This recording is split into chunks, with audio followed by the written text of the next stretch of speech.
Good morning, everybody. Welcome to Stockradar Stocks in the Move for another week. My name is Richard Lee and I manage the stockradar.com.au website for you. Well, I'm coming to you again Wednesday night, which is probably a timely thing anyway, considering what's happened today. But I do have something that I can't avoid tomorrow morning, so I can't do the video. So this is going to be a video for the 5th to the 3rd, 26, which is tomorrow. And we're going to talk a little bit about what's happened today and how we deal with it all, okay? But firstly, what I do want to say is when you work with me or with Stockradar, we never lose sight of our objective, profiting from the many trends that the market regularly presents to us. That's our focus at any time of the market. Then it's up to us to maximise the potential they offer us, okay? There's many trends and they occur frequently. Difficult times I know now, but let me try and put it in perspective for you today, okay? Generally, I'm going to show you a slide a bit later on. It's a broker type graphic, which will just talk about how markets respond after things like this happen, which is especially wars. And generally, they go up after initial fall. So that's just a general comment I want to say. The market is probably due for a correction. I've talked a little bit about this over the last few weeks. And we've seen the Nasdaq and we've seen a little bit of selling come on board. So we may be in for a correction. How big it is, I don't know. We will respond to it when it happens. The main thing is we listen to our stocks, we listen to our trade plans, and that's really where it all matters. And the fear that takes hold at the moment is really an illogical thing, it's an emotional thing, and it really shouldn't be used as part of your trading actions or your trading responses, okay? So firstly, I'm going to go through a few things today, but the main thing is to stay calm in these situations and stay cool and take control of what you do. Do not let the market control you. Okay, all right, now having said that, what we're firstly going to do is go into the trend intensity ratings. We've got Sandfire on top there, NST, NWH, NABs there. The banks have been real stalwarts through this market. RRL, Registered Resources, Evolution, Downer EDI, BHP's been a great performer despite having come back a bit the last couple of days, but in perspective, the rises we've seen and the falls we've seen are justified. So Woodside's taking off, as of course it is with the crude, and Wow's also doing very well, or Woolworths I should say. So they're your top 10 trend intensity ratings at the moment, and you can see Regis Resources there, two good trends. It's just making new highs. I know it will have come off a bit today, but it's still well within an uptrend at the moment. The stock pick count for the last week. Let me just put myself a bit straighter. There we go. Stock pick count for the last week is down 3 to 38 of 158 stock picks. Sorry, up 3. That should say up 3, not down 3. We have 3 in and none out, okay? This is a little bit of an off-the-cuff, fairly quick video, so there might be a couple of little errors here, but it is up 3 to 38 of 158 stocks. So there's 3 new stocks in today, all quite interesting stocks too. Okay, so that's stock pick count. Now we're going to go to the overseas markets. So now firstly what we might do is a quick visit to our portfolios. Now again, this is as of last week, the 23rd of the 2nd, 25, start of last week. So the conservative has been up 11.2. They're all performing very well, as you would expect in this market. Okay, we're going to get a bit of a clip, wings clipped a little bit over the next few weeks as markets tumble, as markets gyrate. Whatever they do, we don't know. We will respond to those things as they occur. But they're all performing very well. The Energizer 5 has got up to 19.7%. The Energizer 10, 15.1. The Energizer 5 stock from August 20 is up 19, and the one since March 21 is up 23.2. We focus on trends, and that's all. We only hold uptrending stocks, not downtrending stocks, like indices, like the ASX 200. Included in those things are downtrending stocks, and we don't do those sorts of stocks. Then you'll see here every portfolio is full. Okay, so that's where we stand at the moment with the portfolios, and they've been performing pretty well. A correction may well be coming, and we'll deal with it as it occurs. Right, let's go into the overseas markets. So firstly, in perspective here, you can see the Dow. Now these are updated for last night. The stocks, the ASX stocks will not be, okay? I'll talk a little bit about the falls today. So the Dow Jones Industrials, it's come off a little bit. We've been warning about the selling. It's not a huge fall. It's recovered off the lows, so it's not too bad at the moment. The trend is really still intact there. Same with the S&P. Selling's appeared there, obviously. It's putting pressure. It's gone sideways for a couple of months. A correction comes, fine, that's okay. It's again that opportunity to rebuy some of those great stocks and pick up some really good prices, okay? So, and we may not get to pick up those prices. There may not be a fall. I don't really know. We deal with each individual situation as they occur. Okay, the Nasdaq is probably looking, the Nasdaq So it's back testing that support there, that S1 area there, which we've been looking at for a while. It's come back down. It's just recovered off the lows there. But I'm watching this pretty closely here. And again, I've noted this the last couple of weeks. There's heavy selling in this index, stopping it from rising. So it may be having a little bit of trouble. And again, the correction may be coming. The ASX 200 will boom through the highs, and it's now come back. And if you see that little line there at about 8,000. 9,000, which is roughly where we finished the day today. So in perspective, that's not a huge fall as yet. It's 176 points down today, I think, but still, when you consider what we've seen on the upside, it's not so bad. So no fear. Okay, now we go to gold market again. It's still trending higher. We've had a pullback this week. Then we've noted the volume's been a bit weak. There's a bit of a warning there on the gold stocks, but they're still holding. No stops have been hit, so we still hold them, and because that's the way we do it. Copper itself. It's also done pretty well. It's holding up pretty well. It's come back a bit last night, but there's no real challenge, no real change. Bit of selling here, which is absorbed pretty well, but I wouldn't really call this anything significant at the moment. We really need to let the week finish off to see where we're really at. Have a little weekend to cool down, think about things, and see where we're at. And then, of course, Brent crude, well, it's just taken off as you would expect, and it's pushed some of our oil stocks up. And Woodside, which we added in a couple of weeks ago, has been a beneficiary. But it's also, it's a reversal of this downtrend here. We've seen some good volume here. Whatever happens in the Middle East, this is a good turnaround, and this is a good sign of support that's been occurring here. And we've seen a big downtrend. We've seen a good accumulation pattern, and we've now broken out. We know a normal switch zone here of our moving average, our downtrend line, and our horizontal line have all now been well and truly broken. So we have an official trend reversal there.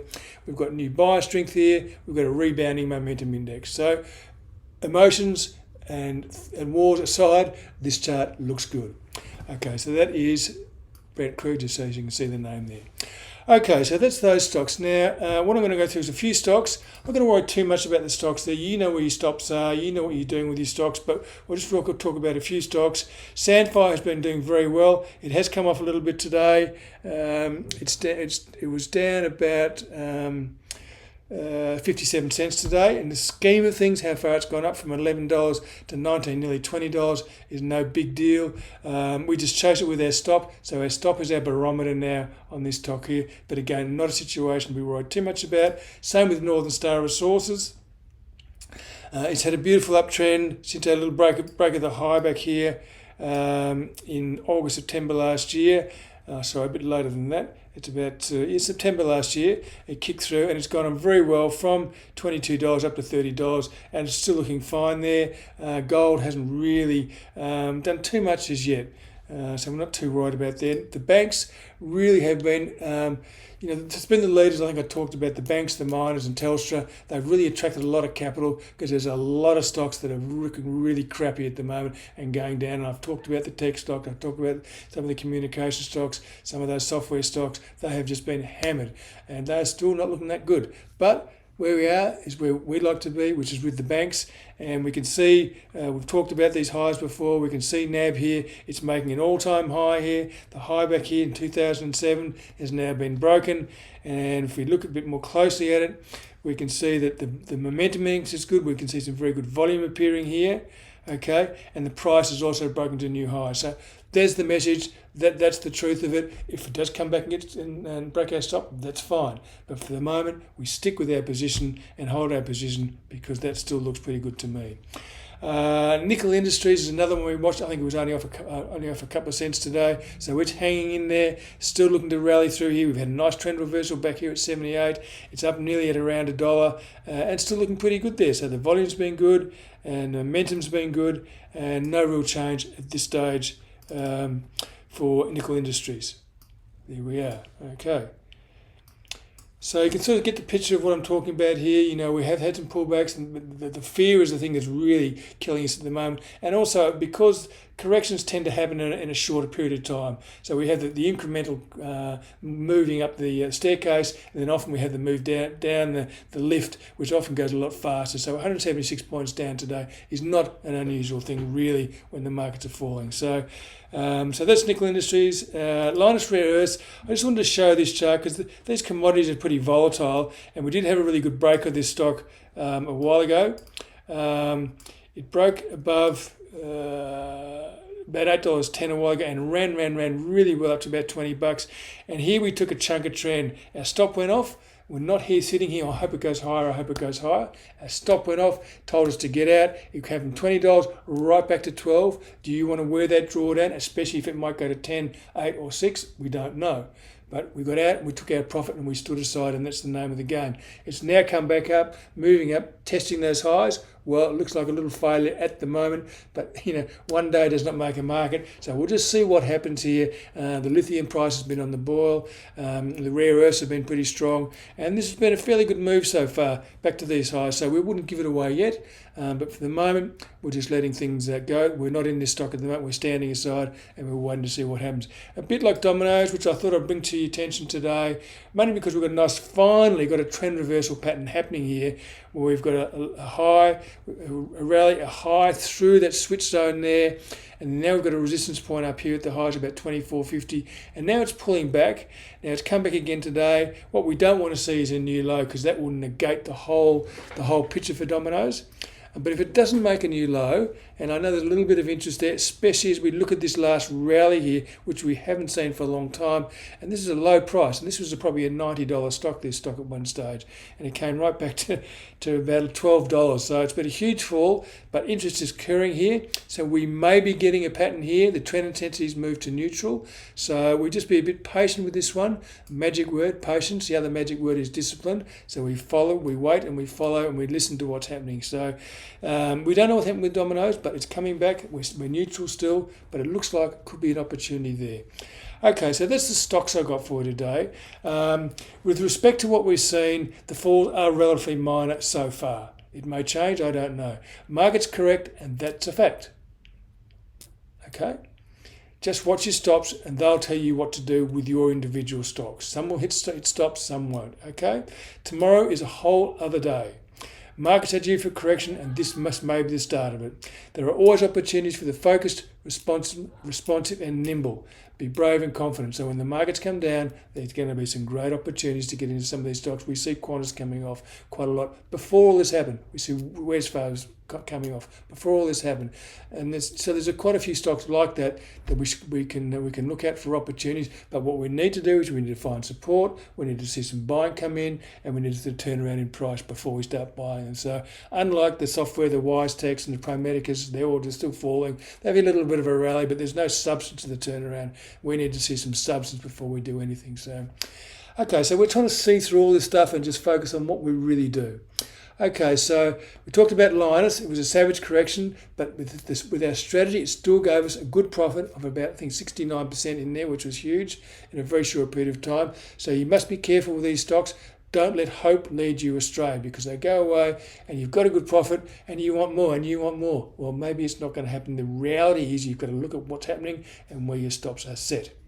So a good trend profit was achieved no matter what happens next. So we took a chunk from Lynas and we're reviewing the situation again. Okay, that's it. Domino's is developing a good shape of reversal. Again, patience is the magic word there.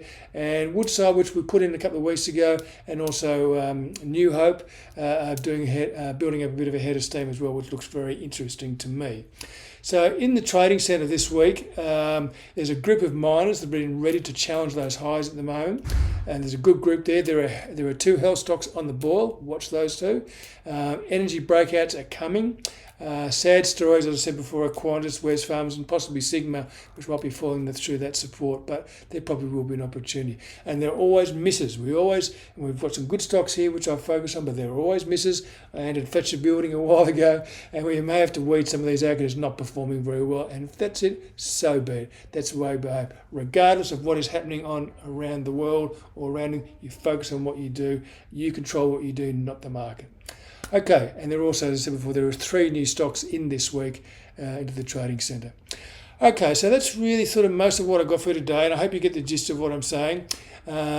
Really, what I try and do, it's us. If you subscribe to Stockradar, we're all in this together, and I'm trying to sort of work with you so you understand where we're going. I want to take you along with me for the ride, both good and bad. And remember, you need the lows to really enjoy the highs of this market. So every now and then you're going to get whacked, and that's okay, because if you follow your trade plan and you have your discipline to follow, you will hit winners all the time. We're always learning to do our best, not to repeat trading errors, and that's probably one of the biggest things I think I note with a lot of people. Repeating the same mistakes. You get that emotion in there and you do the same thing again.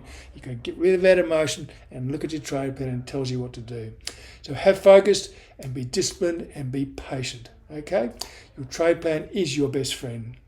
Okay, so I'm just going to go through a couple of slides now before we finish off, just to nail in the coffin what we've been talking about. Okay, so remember, cool heads make cool decisions. You control yourself, not let the market control you. And this is a very hard time where there are all sorts of things happening, and you've got to be very, very careful about how you behave and not respond off the cuff emotionally. If you're a weekly trader, you wait till the weekly close. And that's what I will do for this week, and I'll be reviewing all my stocks at the end of the week and all my stops and see where we're at and have the weekend just to let things cool down a little bit. Okay, so take control. You are the master of your own destiny, okay? So don't blame anyone, don't blame the market. It's all about you and what you do, okay? Markets will challenge you, and remember, markets are never wrong, only your opinions are, or our opinions are, or anyone's opinions are. Markets are never wrong. Remember, the price is always right. The price is the true reading of everything. Okay, so this is not a time to let fear take hold. It's time to let cool heads make cool decisions, and that's what you should do. Okay, so the simple message is always stick to your trade plan. Okay, so don't try to worry about what's happening. Stick to your trade plan, and you'll be okay. All right. So conflicts and recoveries. A little slide here, like I talked about before. You're probably going to see all these brokers and all these people wheel out these charts, and they're right to a certain extent, because often these falls bring on good recoveries afterwards. In fact, in history, all big falls, the market always recovers and makes new highs, and that's just a fact of life. And if you listen to Peter Lynch, he will tell you exactly the same story. It's always winter in Minnesota, and winter always comes in Minnesota, but summer also comes. That's one of his funny little lines, but that's really the reality of it all. These are markets, they correct, fear takes hold, they get driven down, and they always come back. So you see these charts, conflicts and recoveries, and they're all very useful, but it is a pretty fact of life that markets do recover, and they will provide opportunities, but you look for your trade plan for guidance. Okay, so that's all I've got for you. Really, disclaimer, stay calm, don't lose your cool, focus on your trade plan. I'm always here to help you. Stockradar is trying to work with you on these sorts of things, and that's really what we try and do. So I hope you're all surviving this one okay, and not going too crazy about it, but it'll be interesting to see where we are next week. But anyway, good luck, and I hope everything goes okay for you. And finally, just to finish off with my little words of wisdom, watch your trends, heed your stops, especially at the moment. Keep it simple, have fun, stay safe, and I will see you all next week, because I'll still be here. Okay, thanks very much.